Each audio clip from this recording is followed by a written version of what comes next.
존경하는 대한민국 국민 여러분께 말씀드립니다. 이번 사태로 전세계가 힘들어하는 가운데 한국의 진단키트는 전세계를 휩쓸고 있습니다. 근데 잘나가는 대한민국 때문에 부정적인 시선을 받고 있는 국가가 있다고 합니다. 바로 중국입니다. 중국의 불량키트들을 구입한 나라들이 불만을 토로하는 가운데 중국산 짝퉁 마스크까지 기승을 부려 한국산 제품의 위상이 시간이 갈수록 올라가고 있다는데요. 자세히 알아보겠습니다. 팩트TV 팩트체크. 전 세계적인 진단키트 부족 현상은 좋은 품질의 물건을 만드는 국가들에 대한 변별력을 키우는 계기가 되어가고 있습니다. 전 세계 각국의 지도자들과 세계보건기구 사무총장, 심지어 빌 게이츠까지 우리 진단키트의 경의를 표하며 메이드 인 코리아의 위상을 드높이고 있는 와중에 영국 정부가 중국으로부터 구입한 검사키트 수백만 개가 불량이라고 판단하고 환불을 요구하고 있습니다. 영국 공공보건청에서 현사태 검사 조정관역을 담당하고 있는 존 벨 교수는 문제의 항체 검사 키트는 대부분의 사람에게 소용이 없었으며 특히 증상이 심한 경우에도 결과에 신뢰를 할 수 없었다고 밝혔습니다. 옥스포드 대학의 연구자인 벨 교수는 불행히도 많은 가짜 음성과 가짜 양성의 결과를 보였기 때문에 검사를 담당하는 우리로서는 좋은 결과가 아니라고 했습니다. 실제로 영국 정부는 지난달 중국으로부터 350만 개의 항체 검사 키트를 구매했습니다. 데일리 텔레그래프가 보도한 내용을 보면 영국 기업을 포함해 9개사가 임시 주문한 1750만 개의 검사 키트의 일부로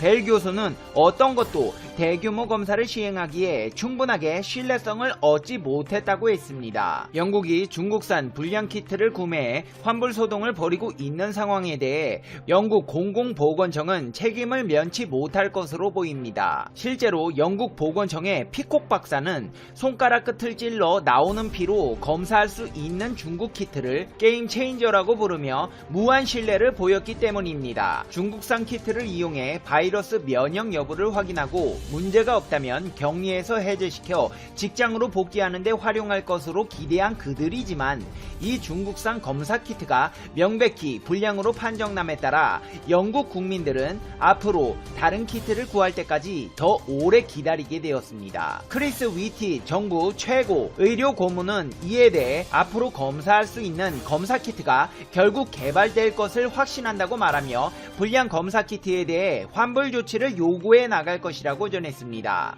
영국뿐 아니라 다른 유럽 지역에서도 중국으로부터 구입한 마스크와 검사 키트 등 의료 장비에 대해 불만이 커지고 있습니다. 스페인은 중국 선전 바이오 이지사에서 수입한 진단키트 사용을 중단한 바 있으며 체코에서도 중국산 진단키트를 수입했으나 이 키트를 이용한 검사에 80%의 오류가 있었다는 보도가 나왔습니다. 중국에서는 이 같은 품질 문제가 잇따르자 급하게 의료품 수출 규제를 강화했습니다. 그동안은 유럽 통합 규격 인증만 획득하면 유럽에 수출할 수 있었지만 중국 내 판매 허가를 사전에 받도록 했습니다. 급하게 사전 판매 허가제를 도입했지만 문제는 이미 팔려나간 불량 제품들이 많다는 것입니다. 유럽 각국에서는 중국에서 입수한 의료 관련 제품의 성능에 대한 불만이 잇따르고 있음에도 유럽과 북미 등의 의사와 대량의 물자를 보내고 있습니다. 한마디로 구매국들도 품질은 모르겠고 일단 급하니까 사긴 샀는데 제품의 80%가 오류가 나버리니 의료진들만 골머리를 앓고 있다는 것입니다. 그 중에서도 중국산 진단키트에 가장 많은 분노를 표출하고 있는 국가가 있습니다. 중국에서 진단키트를 1톤이나 샀는데 아무 쓸모가 없다. 다뉴브강에 바로 던져버려야 한다. 이고르 마토비치 슬로바키아 총리가 한 말입니다. 이처럼 중국이 유럽 일부 국가에 진단키트를 수출하며 도움의 손길을 내밀고 있지만 정확도가 낮아 오히려 외교상 역효과가 나타나고 있습니다. 블룸버그에 의하면 슬로바키아 이고르 마토비치 총리는 정부가 최근 중국으로부터 구입한 항체 검사 키트 120만 개가 부정확할 뿐더러 초기 단계에서 감염 유무를 검출할 수 없는 것으로 나타났다고 밝혔습니다. 이에 중국 외교부는 슬로바키아가 진단키트를 잘못 사용한 것이라며 장비가 제대로 작동하지 않는 사례를 가지고 정치화하지 말라고 지적했습니다. 여기서 정치화란 표현을 쓴 것은 슬로바키아 정권이 지난달 선거에서 교체된 후 마토비치 현 총리가 전임 정부가 구입한 진단키트를 문제 삼고 있다고 본 것입니다. 한마디로 불량 제품 팔아놓고 고객님 그거 불량 아니에요. 고객님께서 사용을 잘못하신 거예요. 누가 샀던지 간에 불평하지 마시고요. 사용 설명서를 잘 보고 다시 한번 써보세요 라는 것입니다. 근데 여기 사용 설명서를 제대로 읽어보고 써본 나라도 오류가 발생하기는 마찬가지입니다. 스페인은 중국에서 들여온 진단키트의 정확성이 30%에 불과해 반품하겠다고 밝혔습니다. 그래도 정확도 30%면 20%였던 영국보다는 품질이 좋았던 것으로 보입니다. 하지만 이에 만족하지 못한 스페인 임상 미생물 학회는 긴급 성명을 내 해당 회사에 진단키트를 쓰지 말라고 권유했습니다. 체코도 중국산 진단키트 30만 개를 샀으나 이 중 3분의 1은 결함이 있는 것으로 나타났습니다. 터키도 수천 개의 진단키트를 수입했으나 정확도가 35% 미만이어서 다른 업체에서 수입하기로 했습니다. 파이낸셜 타임즈에 따르면 중국은 전 세계에서 상용화된 진단키트 생산 기업을 가장 많이 보유하고 있는 국가입니다. 202개 기업 가운데 92개가 중국 기업이었습니다. 다음으로 미국, 한국, 싱가포르 순이었습니다. 그러나 홍콩 사우스 차이나 모닝 포스트는 유럽에 수출한 상당수 검사 키트가 중국 정부의 허가를 받지 않은 제품이라고 보도했습니다. 한마디로 진단이 되는지 안 되는지 검증도 안 되는 키트들을 물 들어올 때 노저어라 돈만 벌면 장땡이다 마구 팔아대고 있다는 것입니다. 전문가들은 국제적인 비교가 가능해져 어떤 키트가 더 정확한지 명확해질 때까지 대량 구입을 보류해야 한다고 경고하고 있습니다. 중국이 파는 불량 제품은 진단키트뿐만이 아닙니다. 마스크에서도 결함이 발견돼 회수하는 사례가 있었기 때문입니다. 네덜란드 정부는 의료진에게 배포했던 중국산 마스크 60만 개를 회수했습니다. 정부 관계자들은 마스크가 맞지 않았고 필터가 설계된 대로 작동하지 않았다고 전했습니다. 한편 미국에서도 인스타그램 등 SNS에서 미국인들을 노린 가짜 마스크 판매업자들이 기승을 부리고 있는 것으로 나타났습니다. 현지에서는 이 중 상당수가 중국인의 소행일 것이라는 추측이 나오고 있습니다. 미국 월스트리트 저널은 아직 인스타그램에는 수천 개 가짜 마스크 판매업자들이 활동하고 있다고 보도했습니다. 주로 N95 등 미국에서 가장 많이 쓰이는 마스크 사진을 올리고 판매 사이트 링크를 걸어 놓는 방식입니다. 월스트리트 저널은 소셜미디어 조사기관 고스트레이더의 보고서를 인용해 지난 1-2개월 사이 생긴 이런 마스크 판매 계정은 돈만 받고 마스크를 주지 않는 사기 업체들이라며 이 중 대부분이 중국에 기반을 둔 계정으로 보인다고 보도했습니다. 인스타그램에서 활동하는 일부 가짜 마스크 판매업자들은 당국의 추적을 피하기 위해 업로드 후 24시간이 지나면 사라지는 인스타그램 스토리나 라이브 비디오 등을 통해 판매에 나서고 있습니다.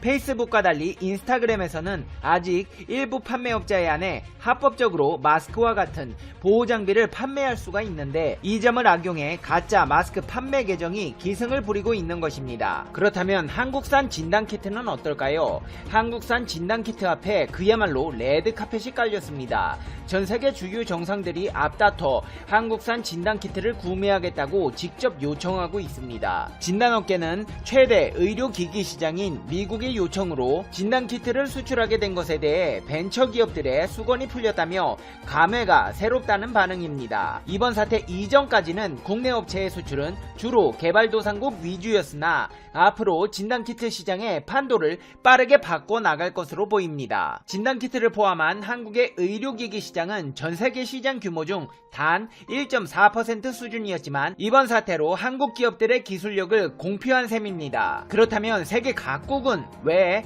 한국의 진단키트에 주목을 할까요? 무엇보다 한국이 이번 사태에 대해 다른 나라들보다 대처를 잘할 수 있었던 주 요인이 진단키트에 있었기 때문으로 분석하고 있습니다. 한국이 전색이 진단키트를 개발해 신속하게 검사한 것이 초기 치료를 가능케 했고 확산세를 빠르게 둔화시켰다는 것입니다. 시제는 한국에 확진자가 한 명도 없던 1월 중순부터 개발에 착수하며 방역 한류에 불을 지폈습니다. 업계에서 가장 먼저 연구에 뛰어든 시제는 신속 진단키트가 아닌 분자 진단법으로 개발했습니다. 특히 유전자를 모두 검사할 수 있어 정확도가 높지만 검사까지 약 4시간에서 5시간이 걸립니다. 분자 진단법보다 정확도는 낮지만 검사 비용과 소요 시간이 적게 드는 신속 진단키트의 진단기법인 항원 항체법 제품도 있습니다.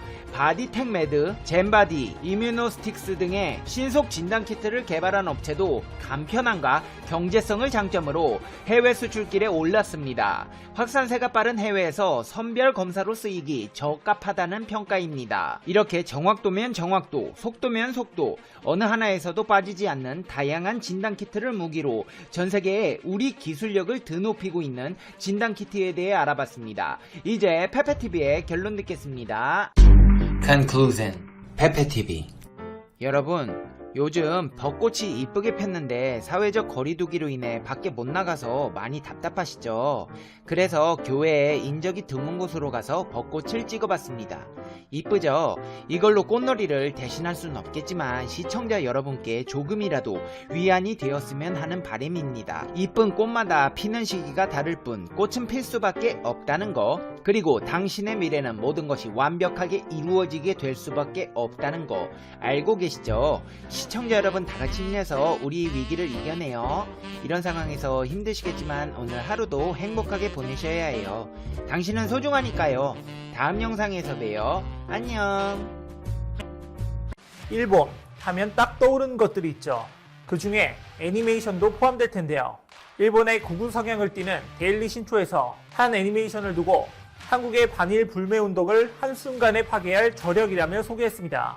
이 뭔 개소리야! 이렇게 참으로 대단한 작품의 이름은 귀멸의 칼날. 일본에서 300만 명 이상의 관객을 동원해 역대 흥행 기록을 갈아치우며 폭발적인 인기를 끌었는데요. 일본 모든 공중파 방송사의 저녁 메인 뉴스에서도 해외에서도 큰 인기를 얻고 있다는 내용으로 대대적으로 보도해 한껏 자긍심을 고취시키고 있죠. 이 작품은 한국에서도 12월에 개봉될 예정인데 자의식 과잉이 심각한 일본은 한국의 개봉 소식에 한국의 반일 운동이 끝나버렸다 라는 식으로 과대 포장해 해석하고 있습니다. 아니 어디서 듣도 보도 못한 애니메이션을 가지고 와서 반일 운동이 깨진다고 행복 회로를 돌리는 건지. 솔직히 여러분은 이 애니메이션의 존재를 알고 있었나요? 영상 시작 전 좋아요와 구독 부탁드립니다. 애니메이션 귀멸의 칼날 줄거리는 도깨비들에게 가족을 잃고 도깨비로 변모한 누이 동생을 인간으로 되돌리기 위해 모험을 떠나는 소년 만화로 다이쇼 시대가 배경입니다. 일본은 이 작품을 통해 일본의 역사와 문화에 대한 한국인의 깊은 관심을 간파할 수 있다고 합니다. 또 주인공이 도깨비를 퇴치하는 성장 이야기가 무한 경쟁 시대를 살아가는 한국인의 공감을 이끌어낸다고도 하는데요. 대체 누가 그런 말도 안 되는 억측을 하는 걸까요? 극우 성향이 강한 데일리 신초 기사 댓글에 보면 일본인들의 처참한 수준도 알 수 있습니다. 일부러 한국에 개봉하지 말고 일본으로 와서 보게끔 하자. 관광에도 좋다. 일본을 싫어하는 나라에겐 보여줄 수 없다 등 한국인을 마치 해당 작품에 미쳐버린 사람들로 표현하고 있는데요. 물론 귀멸의 칼날을 좋아하는 팬들도 있겠지만 국내에서는 아주 매니악한 작품입니다. 심지어 애니메이션의 배경이 일제강점기를 떠올리는 1912년에서 1926년 사이인 다이쇼 시대이기 때문에 국내의 애니메이션 팬들도 비판하는 작품이죠. 하지만 일본의 애니메이션 시장이 전 세계에서 강하다는 건 부정할 수 없는 사실입니다. 때문에 이런 애니메이션이나 플레이스테이션, 닌텐도를 포함한 게임기 등 불매운동에 있어 대체 불가한 제품들을 소비할 때마다 선택적인 불매, 선택적 반일이라며 조롱하고 있습니다. 분하지만 당장으로선 일본이 독점하고 있는 막강한 분야를 따라잡기는 힘듭니다. 그렇기에 대체할 수 있는 분야에선 더욱 확실히 대체하려는 국내의 움직임은 여전히 발빠르게 진행되고 있죠. 그 일례로 중소벤처기업부는 소부장 강소기업 100, 해당 기업을 모두 선정했습니다. 지난해 12월 54개사가 1차로 뽑혔고 10월 27일에 나머지 46개가 2차로 선발됐는데요. 소부장 강소기업 100은 소부장 기술 자립화를 위해 전문 중소벤처기업을 집중 육성하는 프로젝트입니다. 지난해 일본이 소부장 품목의 수출을 규제하면서 수입 의존도를 낮춰야 한다는 필요성이 제기되면서 추진됐죠. 또 선정기업은 진캠, 램테크놀로지, 사면이 됐습니다. 진캠은 대부분 해외 수입에 의존하고 있던 코로나19 진단키트의 핵심 소재인 데옥시 뉴클레오사이드 3 포스페이트를 저가의 물질로부터 고순도로 대량 생산하는 방법을 개발해 그 기술력을 인정받았습니다. 램테크놀로지는 일본 수출 규제 품목 중 하나이자 반도체 제조 공정용 화학 소재인 초고순도 불산과 실리콘 산화막 시가객 등을 생산하고 있습니다. 또 사면은 일본에서 전량 수입 중이던 전자식 변속 레버의 국산화 개발에 성공해 올해 양산을 앞두고 있죠. 이처럼 중기부에서 체계적으로 일본산을 대체할 수 있도록 노력하고 있습니다. 중기부가 중소기업을 대상으로 탈일본을 준비할 때 대기업들도 힘을 내고 있는데요. LG이노텍은 세계에서 전력 손실이 가장 적은 고효율 페라이트 개발에 성공했죠. 기존 페라이트 대비 최대 40%까지 적은데요. 페라이트는 산화처리 주원료인 자성 소재로 분말 형태의 페라이트 가루를 타일 모양으로 굳혀 사용합니다. 주로 TV용 파워 모듈과 차량용 파워 및 충전기 등에 장착해 전압을 바꾸거나 전류 파동으로 발생하는 불필요한 신호를 제거하는 데 쓰이는데요. 이걸 통해 TV용 디스플레이 패널과 차량용 에어컨 오디오 등에 전력을 안정적으로 공급할 수 있습니다. 이 페라이트를 최초로 개발한 나라는 일본인데 1930년 일본 도쿄공업대학의 가토우 박사가 아연 광석에서 아연을 추출하는 공법의 개량을 연구하던 중 우연히 산화철을 주성분으로 하는 금속 산화물이 강한 자성을 나타내는 걸 발견했고 이것이 페라이트의 시초가 된 겁니다. 이후 1935년 설립된 일본 전자기업 TDK가 페라이트를 최초로 사업화하면서 현재까지 히타치 등과 함께 시장을 주도해왔죠. 하지만 일본 제품은 단점이 있는데요. 첫 번째, 가격이 비싸고 두 번째, 수급이 어렵습니다. 특히 국가 사이의 무역이나 외교 분쟁으로 수출입 규제 등이 발생하면 핵심 소재의 수급에 차질이 생겨 사업에 치명적인 영향을 줄 수 있는데요. 이 문제점을 극복하기 위해 LG이노텍이 2018년부터 페라이트 개발에 본격 돌입했고 업계 최초로 소재 설계에서 DX와 AI 방식의 시뮬레이션 기법을 적용해 고효율 페라이트를 개발하는 데 성공했죠. 이 소재를 사용하면 TV용 파워 모듈을 세계에서 가장 얇은 수준인 9.9mm로 만들어 TV 두께를 약 60% 줄일 수 있습니다. 또 TV용 파워 모듈의 에너지 효율도 최대 5%까지 높여 부품 수명도 늘릴 수 있고 발열이 적어 과율로 인한 화재 위험도 적어집니다. 결국 TV 및 차량용 파워 시장에서 우위를 선점한 기업은 LG이노텍입니다. 내년 상반기 소재 양산을 목표로 글로벌 전자기업 및 완성차 업체 대상 프로모션을 적극 추진해 시장 확대를 모색할 방침이죠. 특히 일본이 주도하던 페라이트를 우리 기술로 개발하는 데 성공해 또 하나의 소부장 국산화 성과도 남겼습니다. 그리고 두산솔루스도 일본 업체가 독점해온 시스템 반도체용 하이엔드 초극박을 국내 최초로 수주에 성공했습니다. 시스템 반도체용 하이엔드 초극박은 미세회로 제종 공법의 핵심 소재로 모바일, 웨어러블 기기 등의 시스템 반도체용 PCB 등에 널리 쓰이는데요. 그동안 일본 업체가 독점해온 제품이지만 지난해 두산솔루스의 자회사 서킷포일 룩셈부르크가 일본 소재 업체와 대등한 수준의 초극박 성능 구현에 성공했습니다. 두산솔루스의 두께 2마이크로미터 초극박은 내년 초 양산 예정인 국내 기업의 차세대 웨어러블 기기에 공급될 예정입니다. LG이노텍과 두산솔루스에 앞서 한화, SKC, 코오릉 등 주요 기업도 국산화 성공을 냈는데요. 하나솔루션은 지난 5월 일본 미쓰이 케미칼이 독점하던 고부가가치 화학 소재인 고순도 자일렐렌 디이소사이네이트를 독자 기술로 자체 개발해 상업 생산에 돌입했습니다. SKC는 일본이 시장의 95%를 차지하던 반도체용 하이엔드급 블랭크 마스크 개발에 성공해 연내 제품 인증 획득을 목표로 테스트를 진행 중이죠. 그리고 SK 머티리얼즈는 지난 6월부터 초고순도 불화수소 가스 양산을 시작했고 솔브레인은 업계 최고 수준인 순도 12-9의 액체 불화수소를 개발해 시장에 공급 중입니다. 일본인들의 혐한 감정은 일본인들의 수준도 열등해졌다는 것이다. 이 말은 불매운동 이후 한국에서 아주 큰 영업 성취를 낸 유니클로로 유명한 일본의 유통업체 페리스 리테일링의 회장 야나이 다다시가 한 말인데요. 그는 일본 언론과의 인터뷰에서 한국의 반일 감정은 한국인이 일본인보다 열등하기 때문이다라는 인식을 우회적으로 드러냈죠. 이렇게 일본인들을 비판한 야나이 회장이 사업에 뛰어든 동기는 아이러니하게도 한국 덕분입니다. 그는 일본 매체와의 한 인터뷰에서 와세다 대학 시절 한국의 이병철 삼성 창업주가 쓴 우리가 잘 사는 길이란 책을 읽고 감명을 받아 사업에 뛰어들게 됐다며 한국 전쟁이 끝나고 아무것도 없는 상황에서 세계에 뛰어들겠다고 생각한 이 회장의 진취적 사고방식에 감명받았다고 밝힌 바 있죠.